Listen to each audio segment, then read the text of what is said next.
ಕನ್ನಡಿಗರಿಗೆ ನಮಸ್ಕಾರ. ಇದು ಈ ದಿನ ಕ್ವಿಕ್ ಸುದ್ದಿಗಳ ಹೂರಣ. ನೀವು ನೋಡ್ತಾ ಇದ್ದೀರಾ ಬಿಪಿ ನ್ಯೂಸ್ ಕನ್ನಡ. ನಾನು ಭುವನ. ಬಾಂಗ್ಲಾ ಅಕ್ರಮ ವಲಸಿಗರ ಪತ್ತೆ ಮಾಡಿದ್ದಕ್ಕೆ ಪೊಲೀಸರೇ ಕಿರುಕುಳ ನೀಡಿದ್ದಾರೆ ಅಂತ ಆರೋಪಿಸಿ ಡಾಕ್ಟರ್ ನಾಗೇಂದ್ರ ಎಂಬುವರು ವಿಧಾನಸೌಧದ ಎದುರೇ ಆತ್ಮಹತ್ಯೆಗೆ ಯತ್ನಿಸಿದಂತಹ ಘಟನೆ ನಡೆದಿದೆ. ಸ್ಥಳದಲ್ಲಿದ್ದಂತಹ ವಿಧಾನಸೌಧ ಪೊಲೀಸರು ತಕ್ಷಣ ಸ್ಪಂದಿಸಿ ಅವರನ್ನ ಬೋರಿಂಗ್ ಆಸ್ಪತ್ರೆಗೆ ರವಾನೆ ಮಾಡಿದ್ದಾರೆ. ವೈದ್ಯರ ಪ್ರಕಾರ ಡಾಕ್ಟರ್ ನಾಗೇಂದ್ರ ಅವರ ಸ್ಥಿತಿ ಗಂಭೀರವಾಗಿದ್ದು ಚಿಕಿತ್ಸೆ ಮುಂದುವರೆದಿದೆ. ಜನಾರ್ದನ್ ರೆಡ್ಡಿಗೆ ಸೇರಿದಂತಹ ಮಾಡೆಲ್ ಹೌಸ್ಗೆ ಬೆಂಕಿ ಹಚ್ಚಿದ ಪ್ರಕರಣಕ್ಕೆ ಇದೀಗ ಸ್ಫೋಟಕ ಟ್ವಿಸ್ಟ್ ದೊರೆತಿದೆ. ಈ ಪ್ರಕರಣಕ್ಕೆ ಸಂಬಂಧಿಸಿದಂತೆ 6 ಅಪ್ರಾಪ್ತರು ಸೇರಿ ಒಟ್ಟು 8 ಜನರನ್ನ ಬಳ್ಳಾರಿ ಪೊಲೀಸರು ವಶಕ್ಕೆ ಪಡೆದಿದ್ದಾರೆ. ವಿಚಾರಣೆಯನ್ನ ನಡೆಸ್ತಾ ಇದ್ದಾರೆ. ಇನ್ನು ಪೊಲೀಸ್ ಮೂಲಗಳ ಪ್ರಕಾರ ಸಾಮಾಜಿಕ ಜಾಲತಾಣಗಳಿಗಾಗಿ ಅಂದ್ರೆ ರೀಲ್ಸ್ ಮಾಡುತ್ತಿರುವ ವೇಳೆ ಅಜಾಗರೂಕತೆಯಿಂದ ಅಥವಾ ದುರುದ್ದೇಶದಿಂದ ಮಾಡೆಲ್ ಹೌಸ್ಗೆ ಬೆಂಕಿ ಹಚ್ಚಿರುವ ಶಂಕೆ ವ್ಯಕ್ತವಾಗಿದೆ ಅಂತ ಪೊಲೀಸರು ತಿಳಿಸಿದ್ದಾರೆ. ರಾಜ್ಯಾದ್ಯಂತ ಕಾಣೆಯಾದ ಮಕ್ಕಳು ಮತ್ತು ಕಾಣೆಯಾದ ವ್ಯಕ್ತಿಗಳ ಪ್ರಕರಣಗಳಲ್ಲಿ ಜಿಲ್ಲಾ ವಿಭಾಗ ಕಾಣೆಯಾದ ವ್ಯಕ್ತಿಗಳ ಘಟಕಗಳು ಮತ್ತು ಕಾಣೆಯಾದ ವ್ಯಕ್ತಿಗಳ ದಳಗಳನ್ನು ರಚಿಸುವ ಮೂಲಕ ತನಿಖೆ, ಮೇಲ್ವಿಚಾರಣೆ ಮತ್ತು ಸಮನ್ವಯಗಳನ್ನು ಬಲಪಡಿಸುವ ಘಟಕ ಅಧಿಕಾರಿಗಳಿಗೆ ಪೊಲೀಸ್ ಮಹಾನಿರ್ದೇಶಕ ಡಾಕ್ಟರ್ ಎಂಎ ಸಲೀಂ ಸುತ್ತೋಲೆಯನ್ನ ಹೊರಡಿಸಿದ್ದಾರೆ.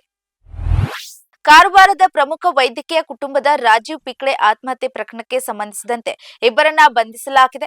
ಅವಧಿ ಮೀರಿದ ಮಾತ್ರೆ ನೀಡಿದಂತಹ ವಿಡಿಯೋವನ್ನ ಸಾಮಾಜಿಕ ಜಾಲತಾಣದಲ್ಲಿ ವೈರಲ್ ಮಾಡಿ ಅವರ ತೇಜೋವಧೆ ಮಾಡಿದ್ದೇ ಅವರ ಆತ್ಮಹತ್ಯೆಗೆ ಕಾರಣ ಎನ್ನಲಾಗ್ತಾ ಇದೆ. ವಿಡಿಯೋ ವೈರಲ್ ಮಾಡಿದಂತಹ ಸುಭಾಷ್ ಮತ್ತು ಹರಿಶ್ಚಂದ್ರ ಎಂಬುವರನ್ನು ಅಂಕೋಲಾ ಪೊಲೀಸರು ಬಂಧಿಸಿದ್ದಾರೆ.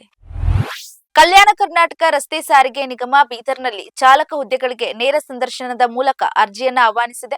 10ನೇ ತರಗತಿ ಪಾಸಾಗಿ ಎಚ್ಎಂವಿ ಲೈಸೆನ್ಸ್ ಹೊಂದಿರುವಂತಹ 24-35 ವರ್ಷ ವಯಸ್ಸಿನ ಅರ್ಹ ಅಭ್ಯರ್ಥಿಗಳು ಫೆಬ್ರವರಿ 4ರಂದು ನಡೆಯುವ ಸಂದರ್ಶನಕ್ಕೆ ಹಾಜರಾಗಬಹುದು. ಇದು ಸರ್ಕಾರಿ ವಲಯದಲ್ಲಿ ಚಾಲಕರಿಗೆ ವೃತ್ತಿ ಜೀವನ ರೂಪಿಸಿಕೊಳ್ಳಲು ಉತ್ತಮ ಅವಕಾಶವಾಗಿದೆ. ಅಮೆರಿಕದಲ್ಲಿ ಕುಟುಂಬದ ಕಲಹ ಹಿನ್ನೆಲೆ ಭಾರತೀಯ ಮೂಲದ ವ್ಯಕ್ತಿಯೊಬ್ಬ ತನ್ನ ಪತ್ನಿ ಹಾಗೂ ಸಂಬಂಧಿಕರ ಮೇಲೆ ಗುಂಡು ಹಾರಿಸಿದ್ದಾನೆ. ಪರಿಣಾಮ ಆರೋಪಿಯ ಪತ್ನಿ ಹಾಗೂ 3 ಸಂಬಂಧಿಕರು ಸ್ಥಳದಲ್ಲೇ ಮೃತಪಟ್ಟಿದ್ದಾರೆ. ಸ್ಥಳಕ್ಕೆ ಬಂದ ಪೊಲೀಸ್ ಪಡೆಗಳು ಮನೆಯೊಳಗಿನ 4 ಮೃತದೇಹಗಳನ್ನ ಪತ್ತೆ ಹಚ್ಚಿದ್ದು ಆರೋಪಿಯನ್ನ ಬಂಧಿಸಿದ್ದಾರೆ. ದುನಿಯಾ ವಿಜಯ್ ನಟನೆಯ ಲ್ಯಾಂಡ್ ಲಾರ್ಡ್ ಸಿನಿಮಾ ನೋಡೋದಾಗಿ ಸಿಎಂ ಸಿದ್ದರಾಮಯ್ಯ ಅವರು ತಿಳಿಸಿದ್ದಾರೆ. ದುನಿಯಾ ವಿಜಯ್ ಹಾಗೂ ಸಿನಿಮಾ ತಂಡ ಸಿಎಂನ ಭೇಟಿ ಮಾಡಿ ಆಮಂತ್ರಣವನ್ನ ನೀಡಿದ್ದಾರೆ. ಶೋಷಣೆಗೆ ಒಳಗಾದ ಜನರು ಮತ್ತು ಕರುಣಾಜನಕ ಕಥೆಯನ್ನ ಈ ಸಿನಿಮಾ ಹೊಂದಿದ್ದು ಚಿತ್ರಕ್ಕೆ ಸಿಎಂ ಅವರು ಶುಭಾಶಯಗಳನ್ನ ಕೋರಿದ್ದಾರೆ. ಅವರಿಗಾಗಿ ತಂಡ ವಿಶೇಷ ಶೋವನ್ನ ಹಮ್ಮಿಕೊಳ್ಳುವ ಸಾಧ್ಯತೆ ಇದೆ. ಲ್ಯಾಂಡ್ ಲಾರ್ಡ್ ಸಿನಿಮಾದಲ್ಲಿ ದುನಿಯಾ ವಿಜಯ್, ರಚಿತಾ ರಾಮ್, ರಾಜ್ಬಿ ಶೆಟ್ಟಿ ಮೊದಲಾದವರು ನಟಿಸಿದ್ದಾರೆ. ಇನ್ನು ಜಡೇಶ್ ಕುಮಾರ್ ಹಂಪಿ ನಿರ್ದೇಶನ ಮಾಡಿದ್ದಾರೆ. ಸರ್ಫರಾಜ್ ಖಾನ್ ಹೊಸ ವಿಶ್ವ ದಾಖಲೆ ನಿರ್ಮಿಸಿದ್ದಾರೆ.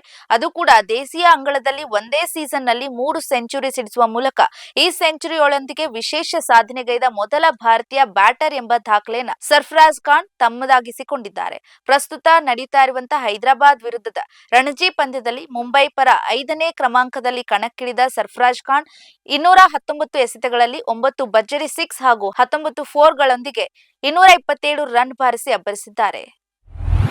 ಭಾರತ ಟೆಸ್ಟ್ ತಂಡ ಪ್ರಕಟ. ಭಾರತ ಮತ್ತು ಆಸ್ಟ್ರೇಲಿಯಾ ಮಹಿಳಾ ತಂಡಗಳ ನಡುವಿನ ಸರಣಿ ಫೆಬ್ರವರಿ 15ರಿಂದ ಶುರುವಾಗಲಿದೆ. ಈ ಸರಣಿಯಲ್ಲಿ ಮೊದಲಿಗೆ 3 ಪಂದ್ಯಗಳು T20 ಸೀರೀಸ್ ಜರುಗಲಿದ್ದು ಇದಾದ ಬಳಿಕ 3 ಪಂದ್ಯಗಳ ಏಕದಿನ ಸರಣಿ ನಡೆಯಲಿದೆ. ಹಾಗಾಗಿಯೇ ಮಾರ್ಚ್ 6ರಿಂದ ಏಕೈಕ ಟೆಸ್ಟ್ ಪಂದ್ಯ ಶುರುವಾಗಲಿದೆ.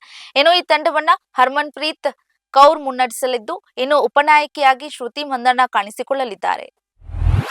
ಗಣರಾಜ್ಯೋತ್ಸವ ಪೆರೇಡ್ಗೆ ನಗರ ಪೊಲೀಸ್ ಕಮಿಷನರ್ ಸೀಮಂತ್ ಕುಮಾರ್ ಸಿಂಗ್ ಭದ್ರತಾ ಮತ್ತು ಸಂಚಾರ ನಿರ್ಬಂಧಗಳ ಮಾಹಿತಿ ನೀಡಿದ್ದಾರೆ.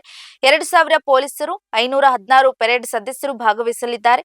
ಸಾರ್ವಜನಿಕರು ಬೆಳಿಗ್ಗೆ 8 ಗಂಟೆಯೊಳಗೆ ಸ್ಥಳಕ್ಕೆ ಹಾಜರಿರಬೇಕು. ಅಲ್ಲದೆ ಕಬ್ಬನ್ ರಸ್ತೆ, ಎಂಜಿ ರಸ್ತೆಯಲ್ಲಿ ಬೆಳಿಗ್ಗೆ 8:30ರಿಂದ 10:30ರವರೆಗೆ ಸಂಚಾರ ನಿರ್ಬಂಧನವಿರುತ್ತದೆ. ಪರ್ಯಾಯ ಮಾರ್ಗವನ್ನ ಬಳಸುವಂತೆ ಮನವಿಯನ್ನ ಮಾಡಿದ್ದಾರೆ.